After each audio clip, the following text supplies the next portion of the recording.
இத்தனை நாள் நான்லாம் வந்து ஒரு நடுநிலை விமர்சகரா இருந்திருக்கிறேன். அ நெறைய சோஷியல் இஷ்யூக்கள பேசியிருக்கிறேன். ஆனா இன்னைக்கு நான் மட்டும் இல்ல, ரோட்ல நான் யார பார்த்தாலும் குறிப்பா பெண்கள் பிக்கஸ்ட் ஃபேன்ஸ் ஆஃப் மோடி ஆயிருக்கிறாங்க. நான் எல்லாருக்கும் கேள்வியே கிடையாது.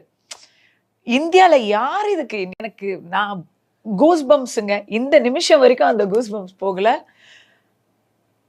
மக்கள் எல்லாரும் நீங்களும் நானும் கூட நினைச்சோம்.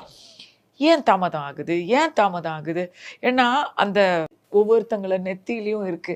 அந்த பொண்ணுடைய கையில மருதாணி கையில வந்து அப்படியே ரத்தம்.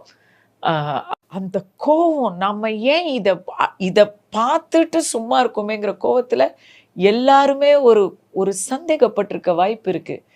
உமர் அப்துல்லா அவர்கள்லாம் முன்கூட்டியே பேசினாருங்க.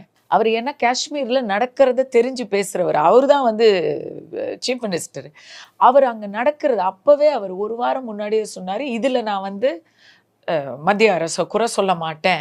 This is not the time to play politics. This is the time to stand in சாலிடாரிட்டின்னு அவர் அப்பவே சொன்னார். அப்போ ஒமர் அப்துல்லா இதே இந்தியா கூட்டணியை சேர்ந்தவர் வாய் அடைச்சார். நான் இங்க வந்து சீஃப் மினிஸ்டரா இருக்கேன். இது என்னுடைய ஒரு ஃபெயிலியர், என்னுடைய தோல்வி இது. எங்க அப்பா காலத்திலயும் சரி, எங்க தாத்தா காலத்திலயும் சரி, பாகிஸ்தான் தான். அவங்க இல்லைன்னு தான் சொல்லுவாங்க. ஆனா அவங்க தான். இதுல வந்து நம்முடைய தவறுகளோ இல்ல கவனக்குறைவோ எதுவுமே இல்லை அப்படின்னு அவர் சொல்லியிருந்தாரு. இன்னைக்கு அது நிரூபணம் ஆயிருக்கு. அதுவும் நம்முடைய அப்பாவி சிவிலியன்ஸை தாக்கும் பொழுது அவர் சொன்னது, ஒவ்வொரு பெண்ணின் கண்ணீரையும் நாங்கள் வந்து அதற்கான பதில நீதியை கொடுக்காம நாங்க விடமாட்டோம் அப்படின்னு அவர் இங்கிலீஷ்ல அந்த ஸ்டேட்மெண்ட் அவர் சொல்லியிருந்தப்போ எத்தனை பேர் விமர்சனம் பண்ணாங்க. அத்தனை பேர் இன்னைக்கு பேசுங்க. இன்னைக்கு வந்து தமிழக முதல்வர் தமிழக அரசு தரப்புல ஒரு அறிக்கை விட்டிருக்கிறார். என்றும் இந்திய இறையாண்மை பக்கம் தமிழ்நாடு நிற்கும் அப்படின்னு இன்னைக்கு போட்டிருக்காரு.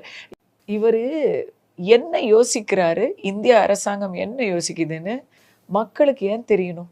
சரியான நேரத்துல சரியான விஷயத்த ரொம்ப சரியா செஞ்சு முடிப்பாங்க அப்படின்னு இன்னைக்கு சொல்லிட்டாரு. வச்சாங்க briefing. Colonel Sofiya Qureshi, wing commander Vyomika Singh, hats off. Master ஸ்ட்ரோக்குங்க. இதுக்கு வந்து பதில் கொடுக்க வைப்போம் அப்படின்னு அறிக்கை போன வாரம் யூஎன்ல கொடுத்தாங்க. விக்ரம் மிஸ்ரி இன்னைக்கு அதை வேர்ட் பை வேர்ட் கோட் பண்ணி சொல்லியிருக்காரு. சொன்னல ஸ்பான்சர்ஸ், ஃபண்டர்ஸ், பெர்பட்ரேட்டர்ஸ் எல்லாரையும் they will be brought to justiceன்னு சொன்னீங்களே.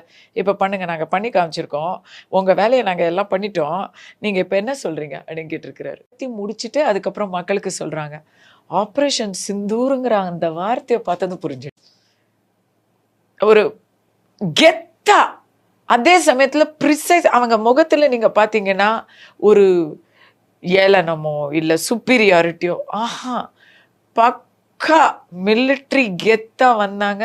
ஃபர்ஸ்ட் இந்த அம்மா மோதி, அப்புறம் சாணக்கியன்னு சொல்றதுல என்ன ஆச்சரியம் இருக்கு? ஏன்னா ஆபரேஷன் சிந்தூர்னு ஒவ்வொரு பெண்ணுக்கும் ஒரு பெருமை. அந்த பிரீஃபிங் கொடுத்தாங்க பாருங்க.